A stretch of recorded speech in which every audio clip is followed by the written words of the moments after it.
Hey, welcome back to another video. Great to see you all again. Today we're talking about the Canon FD 300mm F5.6 vintage lens.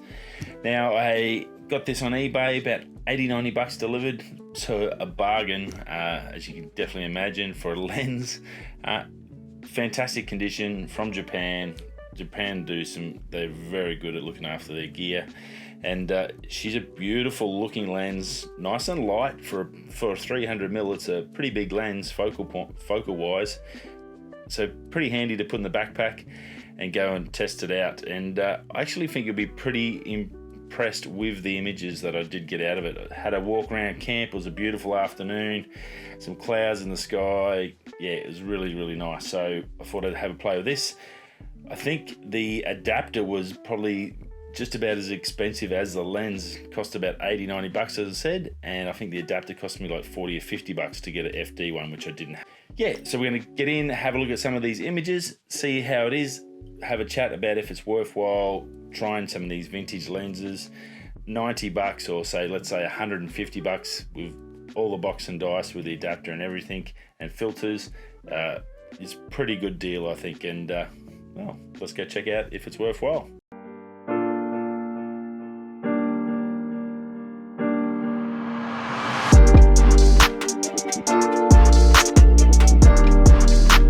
So if you can see here, it's a FD 300mm f5.6, marketed June 1979. I'm not sure exactly when this was made or sold, so I'm thinking it's roughly around the 79 to 80, roughly, or in the next following couple of years.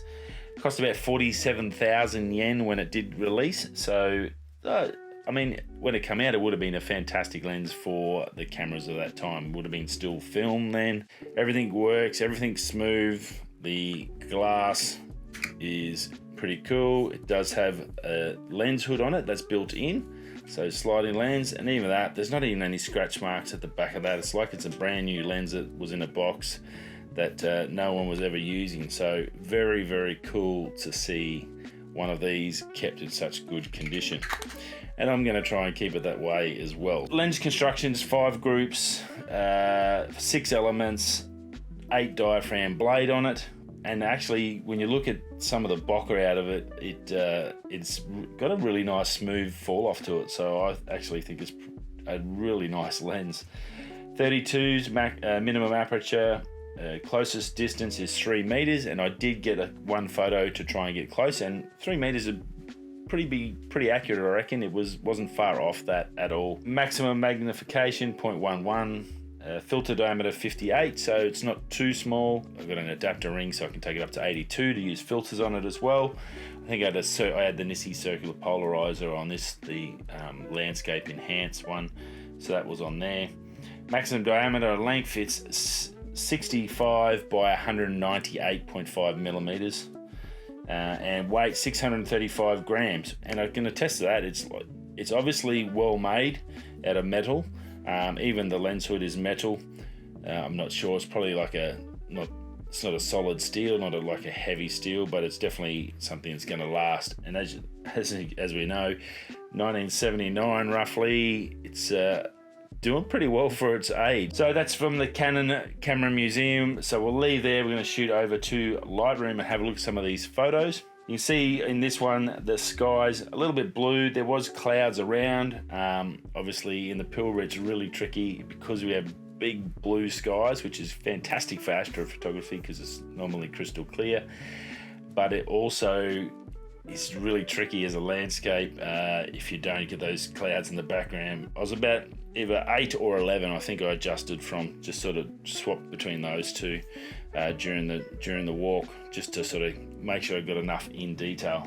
And I think it's done a pretty good job. You can see the beautiful textures and the colors of the rock coming out on the mountain range at the back of camp. The trees have come up good, the foliage and all that. Obviously, it's got you can see a little bit of fringing in the corners, and I don't think that's something to do with the circular polarizer being on it. I'm not 100% sure. A lot of other photos there, you can't really see it, so I didn't see too much in that regards, but I was really happy with the image. And it might have been one of the presets I used just to get my start off, so I think I get a bit on that. So if it looks a little bit dark in the corners, it's probably more so my fault from the editing. I'm trying to focus in on that beautiful bit of color and rock. Rightio, so next on our list, now this was the ant mound, so it's only probably around that round, so it's very tiny. This is my close-up focus from a couple of meters away, and you can see the details are pretty good. I think this was about 8 on the aperture scale.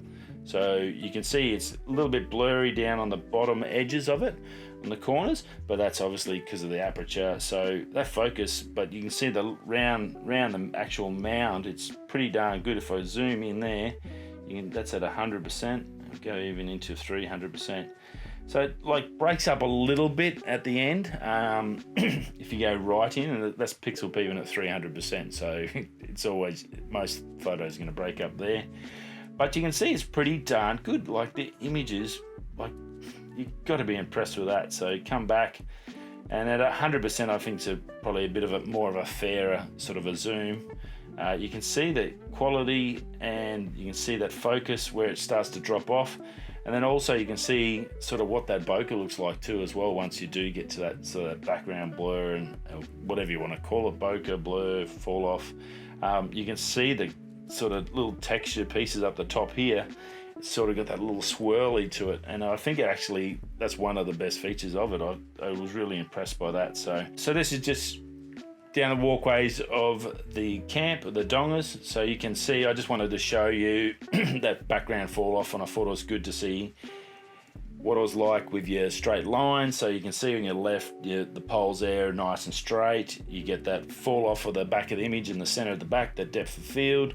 This is probably to show off more for if you're into architectural or cityscapes and stuff.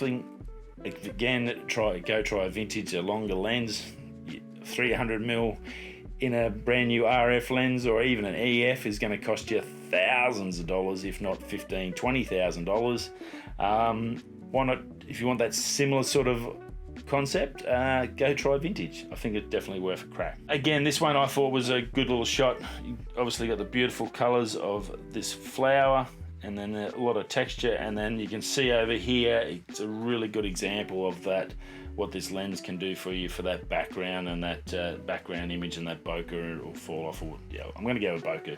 I'll just use one word, otherwise I'm going to get confused.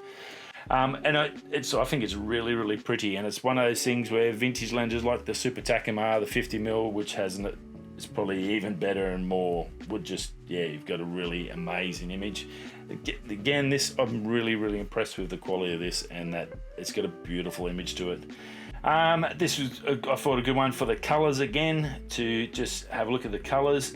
Obviously done pretty well. You can see a little bit of fringing in the back there, that little bit of reds where it's blown out a touch. But I think it's come up pretty good. It's just another really nice example of those colors that are coming through the screen, and you can see it. I mean, that's 300%. Again, it's not just massive, it's a manual focus. I used peaking on the R6 to get my focus. So, and it does fall off a bit. I think I was at F8, and then a couple I swapped up to F11, sometimes F16. But look, it's not pin sharp, 100%. I can guarantee you that. It's not going to be, say, as sharp as any RF lens, even the base ones like the 100 to 400 or the 24 to 100. I think they're definitely going to be a lot sharper. But for a vintage lens, again, 40 years old, it's pretty cool to see a quality image coming out of it. And I thought that was pretty with the yellow and the green. Very green and gold Aussie. A lovely little tree, trying a little bit of depth, so worked out pretty good. And that's pretty sharp. If we go in, you're going to be pretty hard pressed to beat that. That's at 300%. So look, you're not going to notice that in a photo. Even at 100%, that looks pretty darn good. So another nice photo. Again, you get that depth of field in the background and all that. 300mm. That tree was a good 50 meters away. So it's surprising actually to get that tree in. I had to sort of go back and give myself a little bit more space. 300mm is a big lens. It doesn't look big here, but it is really big. It's a big sort of area to deal with when you're going back or trying to get that space to fit stuff in. So I thought it was pretty cool. Another good example, got the cloud in the background, the mountain range as well, so you get a couple of different layers there just building on the back of that tree, sort of to give it a bit of a staggered. So there's some cockatoos flying around camp. We get a fair few birds around camp, so I thought this was pretty good. And obviously you can see that beautiful depth of field in the background there with the colours in the grasses and the trees, and they're all blown out, which is what you want. And then the highlight of this beautiful cockatoo in full swing. So that's at 100%, not 100 mils, 100%, and that's ISO 1250 and 250th of a second. So plenty of speed, and I think it's done a pretty darn good job. Doesn't have eye autofocus, animal autofocus, or any of the things we have now on our $20,000 cameras. But what it has is, like, that's pretty good for a manual focus. I had to try and get a peek in. I seen a heap of birds coming, so I had to sit there and try and get it to the right length, and then I think I just scooped the pool. I had a few other ones where I got birds in, but this was the best one. And again, it's tricky with manual focus, something moving. Right, to some nice flowers while we're cruising along. This image I really love, between the frosted look of the leaves and then the purples of the plants, I think come up pretty darn good. So very, very nice.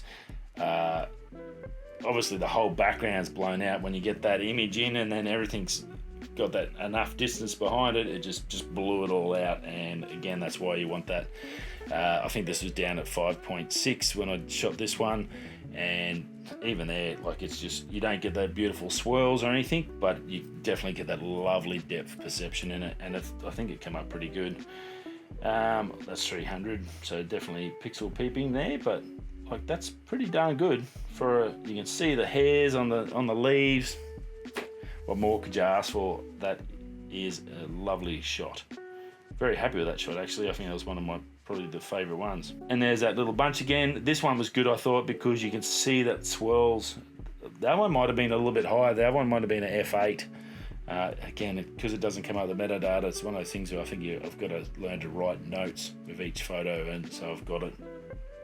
But you can see here in the background up the top there how beautiful that bokeh is on that. And again, another beautiful little image, a lot more in focus on that. So yeah, I think I was very happy with that image, and that just looks amazing, doesn't it? When there's a good example of that bokeh in the background there with this lens. So very, very pleasing images that do come out of it. So you can achieve some lovely shots with this one. Obviously a tree, and then some sort of hanger or clinger or something. I don't know, I'm not a plant person, unfortunately.